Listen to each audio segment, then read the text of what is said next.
도시공원 일몰제의 해법으로 추진 중인 제주시 동부공원 내 공공임대주택 건설 계획에 대해 주민과 토지주들이 일방적인 사업 추진이라며 반발하고 있습니다.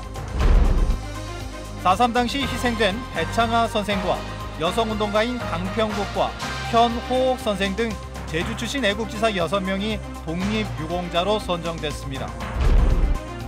계속된 폭염에 바다 수온이 높아져 고수온 관심 단계가 보름 이상 이어지면서 양식넙치 폐사가 급증하고 있습니다.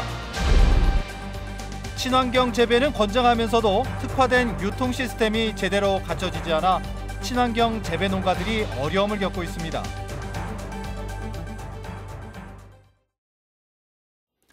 시청자 여러분 안녕하십니까? 뉴스데스크 제주입니다.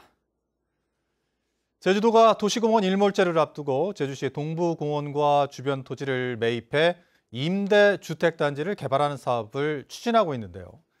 토지주들은 일방적인 사업 추진이라며 반발하고 있습니다. 김항섭 기자의 보도입니다.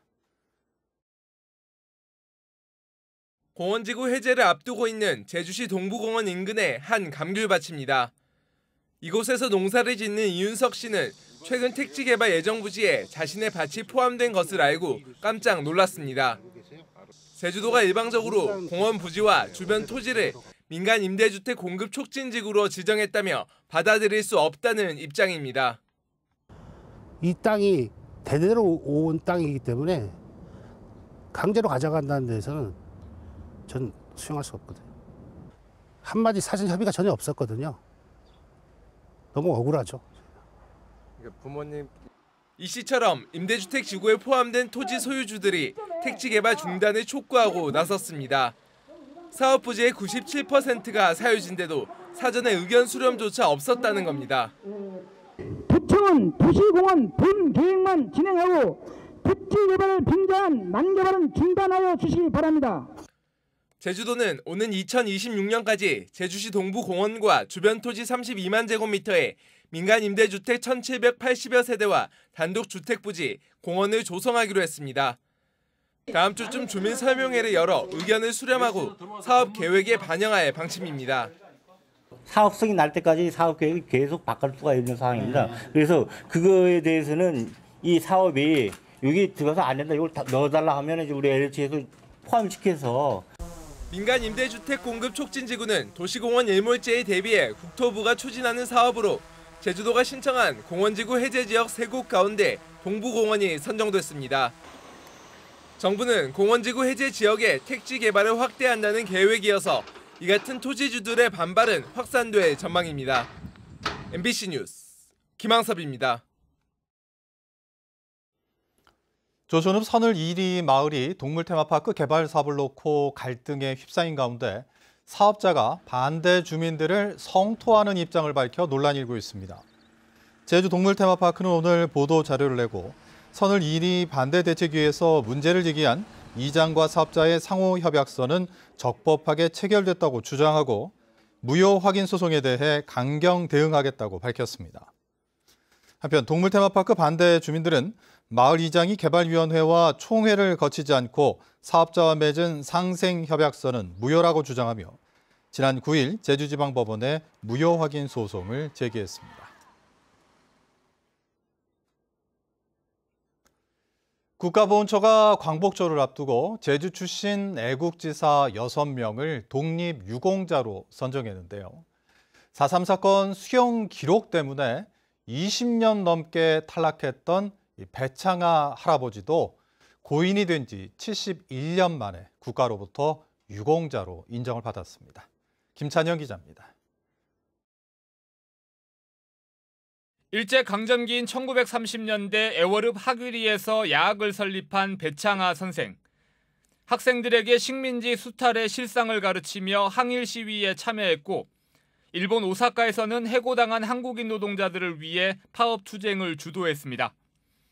4.3 당시에도 군경에 항의하다 징역형을 선고받았고 초토화 작전에 총살당했습니다. 배창하 선생의 아들은 25년 전부터 독립유공자 신청을 했지만 번번이 떨어지다 아버지가 돌아가신 지 71년 만에 선정 소식을 들었습니다. 이 아버님이 그동안 3.1 운동 아니고 운동을 좀 많이 해서 이 기록에 남게끔 해주니까 그것도 영광으로 생각하셔야죠. 자식된 도리로서. 독립유공자 포상을 받은 제주 출신 애국지사는 모두 6명. 제주 청년연합회 집행위원과 비밀결사 활동을 하며 독립운동을 했던 고 김한정 선생이 건국훈장 애국장, 강평국 현호옥 선생이 애족장을 받았습니다. 함덕 출신의 고 김태근 선생과 배창하 선생이 건국포장, 중문 출신의 이원영 선생이 대통령 표창에 추서됐습니다. 지난해 국가보훈처가 독립운동과 수용기간을 줄이는 등 포상심사 기준을 완화하면서 제주에서는 역대 최대 규모로 선정됐습니다. 옥고 그 기간을 이제 줄였고, 그 다음에 그 어떤 좌익이라든가 이런 사안도 어떤 사상적인 어떤 이념에 구애받지 않고 독립운동을 한 그 독립운동가에 대해서는 포상을 전달하는 그런 사항이 되겠습니다.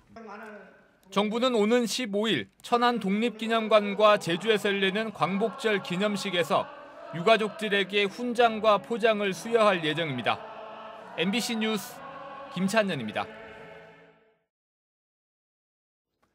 제주도교육청은 지난달 제정된 일제강점기 식민잔재 청산에 관한 조례에 따라 추진계획 수립과 실적평가, 청산 대상 등의 역할을 맡을 식민잔재 청산위원회를 올해 안에 구성하기로 했습니다. 또 내년에 초중고등학교의 일제시대 잔재를 전수조사하기 위한 용역을 발주하는 방안을 검토할 계획입니다. 일제강점기에 문을 연 학교는 50개로 일부 학교의 명칭이나 교목 등이 일본과 관련 있는 것으로 파악되고 있습니다. 폭염이 연일 이어지면서 제주 바다 수온도 높아지고 있습니다. 고수온 관심 단계가 보름 이상 이어지면서 양식 넙치들의 폐사가 급증하고 있습니다. 이소영 기자입니다. 폐사한 넙치를 수거 차량에 옮겨 싣습니다. 새벽부터 작업이 시작됐지만 수거 작업은 쉽게 끝나지 않습니다. 일주일 동안 이곳 양식장에서 폐사한 넙치만 2톤. 폐사율이 30%를 넘습니다. 무더위에 수온이 상승하면서 지난달보다 폐사량이 20%나 상승했습니다. 요즘에 많이 늘었어요, 죽는 거? 네. 70개 반씩 많이 나와.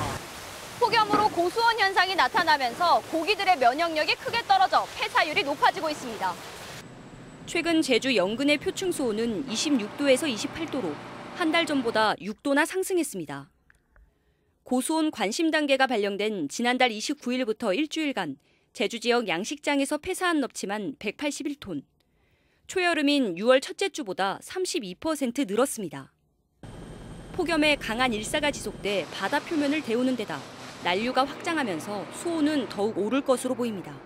영근해가 지금 수온 분포대가 28에서 29도씨로 나타나고 있어서 태풍 통과 후에는 폭염이 지속될 경우에 29도씨까지 이상 상승할 걸로 보이고 있습니다.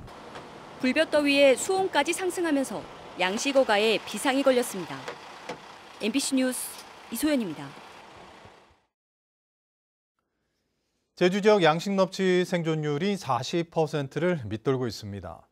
제주연구원이 넙치 양식장 59곳을 실태 조사한 결과 폐사량이 2015년 7,057톤에서 지난해 9,251톤으로 증가하면서 넙치 생존율은 38%에 그쳤습니다.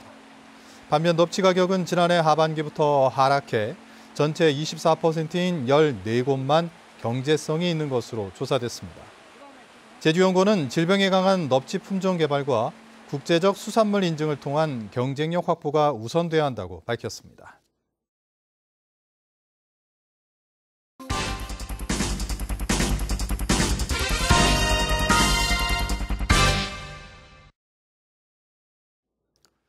안전한 먹을거리에 대한 관심은 늘고 있지만 친환경 재배는 줄고 있다는 소식 이 시간에 전해드렸는데요.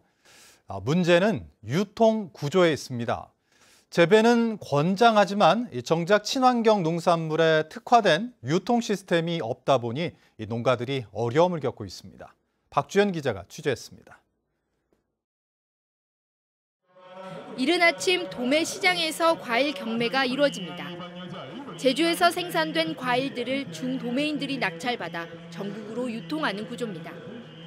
대부분 관행농법으로 재배된 농산물이지만 친환경 농산물들도 간간히 이곳에서 거래됩니다. 하지만 상대적으로 친환경 농산물의 생산 단가가 높은 데다 모양도 좋지 않아 제 가격을 받기가 쉽지 않습니다. 품위 자체가 낮아 버리니까 예를 들어 못생긴 모양의 이제 과일이나 채소 부분이나 이런 부분이 있어 버리니까 중매인들이 이제 아무래도 이제 가격 자체가 낮게 측정되는 부분이 있습니다. 전용 공판장이 없다 보니 친환경 농산물 대부분은 생활협동조합 등을 통해 전문 매장에서 거래되고 있습니다. 계약 재배를 통해 정해진 가격으로 소비자 조합원에게 공급하는 방식이지만 친환경 농산물 전체 생산량의 40%를 소화하는 데 그치고 있습니다. 외부의 어떤 가격 시세에 맞춰가지고 외부 물건들도 다소 이제 구매가 이루어지는 그러다 보면 이제 구매력이 좀 많이 떨어져서 확대시킬 수 없는. 나머지는 학교 급식이나 직거래를 통해 거래되지만 급식의 경우 농가 마진이 적고 직거래 역시 물류 부담이 만만치 않은 상황. 이 때문에 친환경 농산물을 전문으로 하는 유통 조직의 필요성이 커지고 있습니다. 감귤이라든지 겨울 채소라든지 제주만의 특성화된 품목을 전국 산지에 원활히 공급하기 위한 광역 단위 유통센터가 절실히 필요하다고 봅니다. 정부나 지자체에서도 농업의 지속 가능성을 위해 친환경 생산은 권장하고 있지만 유통 체계에 대한 혁신 없이는 친환경 농업의 확산은 쉽지 않아 보입니다. MBC 뉴스 박주연입니다. 제주 제2공항 건설을 반대하는 시민사회단체 연대기구가 공식 출범했습니다. 제2공항 성산읍 반대대책위와 범도민 행동 등 80여 개 시민사회단체는 어제 제주시청에서 비상도민회의 출범식을 열고 제2공항 건설을 중단할 것을 촉구했습니다. 이들은 제2공항은 절차적 정당성 없이 일방적으로 결정된 사업이라며 도민 공론화 절차가 이뤄질 수 있도록 범도민적 반대 투쟁을 전개하겠다고 밝혔습니다. 제주 시내 모 고등학교에서 제기된 시험지 유출 의혹과 관련해 사실이 아닌 것으로 결론났습니다. 제주도 교육청이 기간제 교사의 시험지 유출 의혹과 관련해 감사를 진행한 결과 시험지를 유출한 정황을 확인할 수 없었고 시험 문제도 전면 재출제해 문제가 없는 것으로 최종 판단했다고 밝혔습니다. 뉴스데스크 제주를 마칩니다. 시청해주신 여러분 고맙습니다.